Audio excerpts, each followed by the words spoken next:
Hi, welcome back to my channel. Remember when I made this little guy, Grey Legs?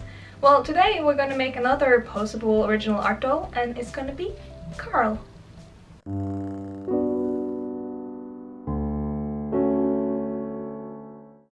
So I designed Carl quite a while back, and it was actually you guys who gave him the name Carl during a stream. So he got a pretty cool backstory, and I was pretty excited to make him into a doll. So the first thing I do is to sketch his design onto an A3 piece of paper.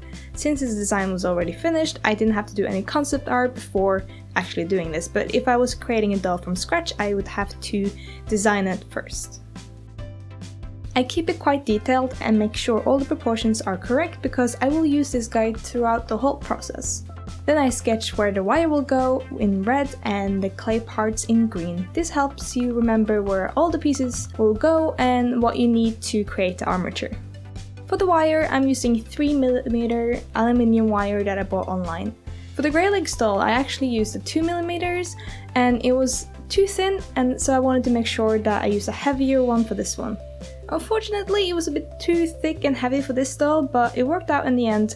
But I do recommend if you're gonna make a smaller doll, use a thinner wire around 2mm instead of a 3mm wire. Depends on how much weight it needs to support. I bend the wire into shape, keeping it over the plan. For the legs I use 2 long pieces of the same wire, and I keep the pairs of legs connected, just to make sure it's more secure. If you choose to use just one wire for one leg and then the other wire for another leg, it will kind of be a little bit more flimsy. To connect the pieces together, I use a thin jewelry wire. You can get these at any Hobbycraft store or online. And I wrap it randomly to vaguely secure the legs to the spine. This of course won't keep them stable, so I pump a lot of hot glue into the gaps between the jewelry wire and the aluminium wire. Then I wrap all the connections in aluminium foil just for a good measure. And that is the base armature done. Next is the movable jaw bit. Yes, you heard me right, I actually decided to give this guy a movable jaw, just to make it a bit more interesting and complicated for myself. I did this one before in one of my previous dolls that I did years ago, so I knew I could do it again. Use another piece of thinner 2mm aluminium wire to create a U-shape between the spine connection and the lower jaw. Use some aluminium foil on the spine and top bit of the U and wrap the whole thing in Super Sculpey or Fimo. Now shape the head into the clay guide on your piece of paper, keeping in mind that you will be covering the whole skull in wool later, so keep it simple. Mark where the eyes are gonna go and the mouth. And now comes the tricky part, slice along the mouth all the way to the end. The lower part of the U wire should connect the lower jaw and the top to the upper jaw. Now remove the lower jaw, leaving the U wire in the top bit. Try and not warp the shapes. Now sculpt the head and upper jaw. Also, I recommend adding blanks of your eyes to make sure that there is space for you to glue them in later after baking. Moving on to the feet, I decided to just add the clay to the bottom of the armature and bake the whole armature and feet together. You can also sculpt them separately and glue them on later. Remember to give them wire holes so that you can connect them though. The feet are my least favorite part, so finicky and it's just annoying to make. Put the whole armature with the feet and top part of the skull with the wire in the oven. Follow the directions for the clay that you are using. Now the top of the skull is baked and hard, so we can add back the U-wire that I removed halfway through the baking process. And then I add the soft lower jaw that's not baked to the U-wire as well, mushing it together and making them fit. Now you can separate them again and you should have the lower jaw with the U-wire and the imprint of the top skull. Now you can sculpt the lower jaw, keeping in mind where the teeth of the top part are located so that they will still fit when you put them back together. Do a last check and bake it separately. Moving on to the tongue, I was determined to give him a soft and squishy and flexible one, just like in the one that he has in the concept art. So I bought liquid Fimo, hoping that would work. I added pastel powder to color the liquid clay, and I will admit I had to test this a few times to get it right. First test was mixed on plastic and then I painted it onto aluminum foil. This worked, but the texture underneath was rough and the whole thing was just uneven. Next I tried painting it on an oven-safe glass surface, and this was definitely a lot better than foil. I also mixed the colors on the glass itself. I did make a mistake here though. I thought I could add a wire to the middle to create a seam, like on the tongue, but this just caused the clay to not harden there and it made holes when I tried to bend and clip into the shape later. The next try though that I didn't film worked perfectly. Just leave it and do not add anything extra. For the eyes, I wanted to create my own. For grey legs, I ordered them from a seller on Etsy, but this time Carl's eyes are so specific that I didn't want to do that. Also, I wanted his eyes to have a follow me effect, which means that if you turn his head, he will still look at you. First, I tried painting on the glass itself, but I quickly discovered that the magnifying effect was so extreme that all of my tiny mistakes showed very clearly. So in the end, I just printed out his eyes from a Photoshop file that I drew and glued them directly onto the glass cabochons. I can't pronounce that. I'll put the link down below if you're wondering what I'm using exactly to make his eyes. This took many attempts before they looked good, but they're worth it. Next up is attaching the clay to the armature. Glue the U-wire to the bottom and top jaw and then add the head to the spine. Next, I painted his gums, teeth and feet. At this point I realized that I could have added his horns with the clay, but I forgot.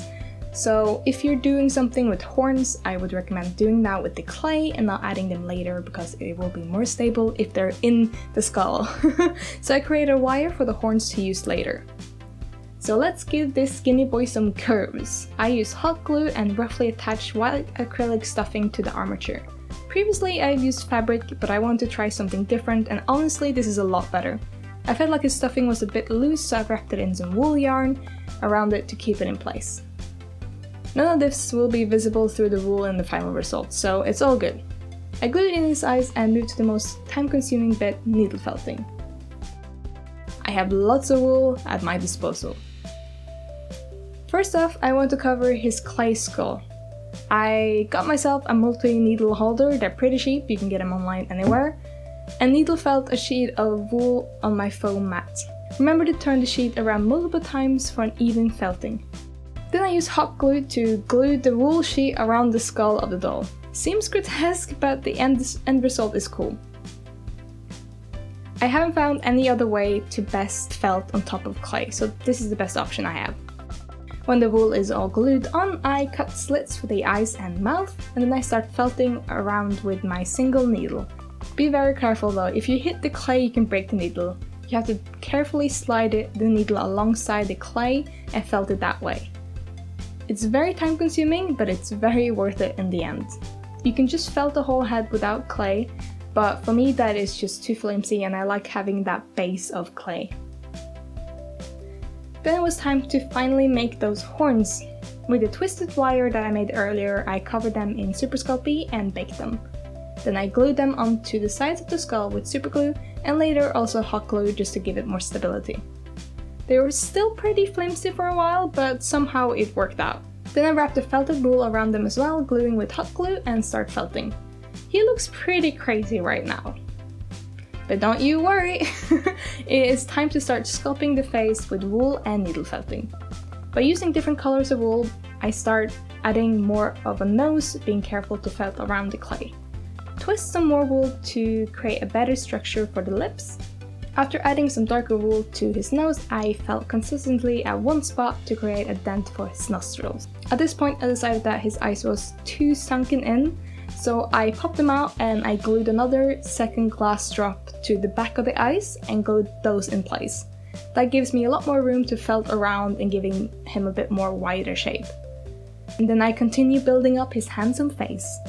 Next he needed his signature eyelids, so I cut some brown felt sheets already come pre-felted and cut them into shape. I glued these around the glass eyes and felted wool on top of the corners to secure it better. Add a bunch more wool to the neck and felt that in. This takes a lot of time and patience, but it looks very nice in the end. During all the felting of this doll, I believe I broke about 5 needles. I am very careless and quick, so I end up bending them too much and they snap. If you are careful, you might get away with only breaking 1 or 2, but I'm just clumsy. You can also change them out when you feel that they're getting dull and not felting very well. When my needle is replaced, I just keep on felting. Adding some darker wool to the horns seemed like a good idea as well. Unfortunately, the horns got a bit too thick, so I would probably take less clay or less wool, but they still look alright. Pinching the wool in the right places you want it to firm up quicker is a good trick. By pressing the fibers of the wool together, you create a better grip for the needle and it will felt faster. This is partly why after felting a layer over his whole body, the adding of patterns and more wool later is faster and easier. This is where I ran into a problem. The Super Sculpey that I have been using is either out of date or is just too flimsy. It doesn't seem to be able to handle the pressure from the wire moving the jaw up and down, so it has been crumbling. The toes has also been breaking off, so I think I'll be trying epoxy sculpt for my next project. I fixed the jaw by removing the broken bits and adding super glue to the wire and clay around it. I topped that off with hot glue and felt later to make sure that it will keep. And it seemed to be holding up. I'm being more careful now though. After that little hiccup, I go ahead and cover the rest of his body in wool. This takes ages, so I have spared you the hours it took me. Using the acrylic stuffing worked a lot better as padding for the wire. Seems like the wool actually wants to felt into it, which is really good. Makes it a lot easier than fabric. I build up his shoulders with some darker wool. This is where shaping comes into place. Keep an eye out on your original design and sketch to make sure that you add wool in the right places for the anatomy to look correct. Then starts the fun bit, creating patterns. Felt whatever color wool you want, where you know the markings will be. I usually just go for it, but you can mark them up with some chalk to make sure that you get them right. I sort of ran out of the base colors I was using, and I also needed to give him more vibrant colors since the tail will be slightly off as well. I didn't have the right color in my other type of wool, but you will see why this is important in a second. To sharpen up the edges of your patterning, try gently lifting the stray fibers up and into the right color. It's sort of like tucking them into their edge. I create his larger dots by bunching the wool together, placing it and felting it in place. This can create an edge between the two colors, but if you go over it later and felt both sides, it will even out. Here's a montage of me felting his pattern because it takes a good long while and I have nothing more to say about it.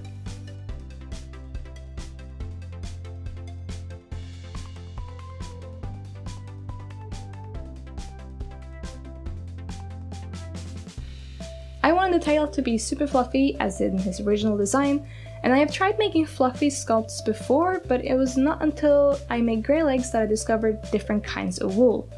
I have the coarse, short-fibered carding wool that I use for big areas and patterns, and I have a longer fiber one that is softer and shiny. I tried making something fluffy with the short fiber ones and it just fell off and did not look good. But with the long fiber you can treat it like hair. Take one long poof, place it over where you want it, felt it in the middle and bend it over and tada, you have long hair poofs. Unfortunately, I did not have the right color, but it was close enough, right? That's also partly why I used the coarser, more vibrant wool other places on his body just to make sure that it looks uniform. I also used a vibrant orange to create orange stripes of his tail. After placing all the poofs, I cut and styled them. So fluffy! Next up, Carl's long luscious lashes. I cut long strips of black felt and glued them on with shining super glue. Hold them in place until they are stuck. I used some black marker to darken his nostrils and gums. I also used it to paint on the lower lashes later. For the ears, I simply felted big clumps of dark wool on my foam board, pinching the edges and pushing it into shape. And then adding some pink in the middle. Attaching them is quite easy, you just felted them in place, taking care to avoid hitting the clay. I also made these little spine shapes, I'm not sure what to call them, spine horns? Anyway, they were felted in the same way as the ears and attached to his neck. To create more of an even gradient on his head, I used some pastels. They also add a bit more saturation that I felt like he needed. I can't use this for the whole doll because it will just rub off, but it's nice for a few finishing touches. Final details is trimming the fuzz around his body and adding the tongue, and he is finished!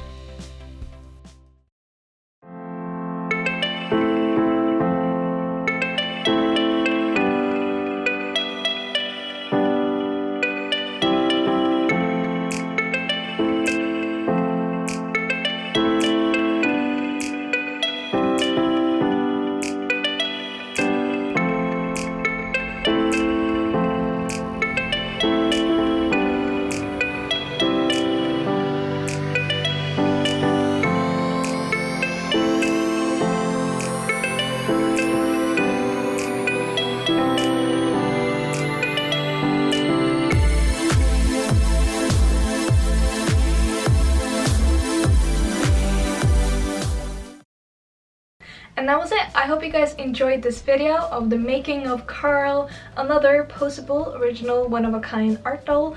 I had so much fun with him. He took a while. I thought he would be like quicker because he was smaller, but all these patterning and all the details I did on his head just added up so many hours. I really enjoy how he looks now though. Pretty happy with him. And I really want to make more of these videos, so if you are interested in seeing more of my Poseable art dolls creations, please tell me and I will keep doing them. And hopefully maybe I'll start selling them as well, so you can adopt your own hush hush, because they're quite fluffy and cute. Anyway guys, I hope you guys enjoyed and I will see you guys next week. Bye bye! Thank you guys so much for watching yet again. If you have any ideas for my next doll project, please comment that down below. It could be any creature that I made before, even the Inktober ones. I'm really happy to continue making these.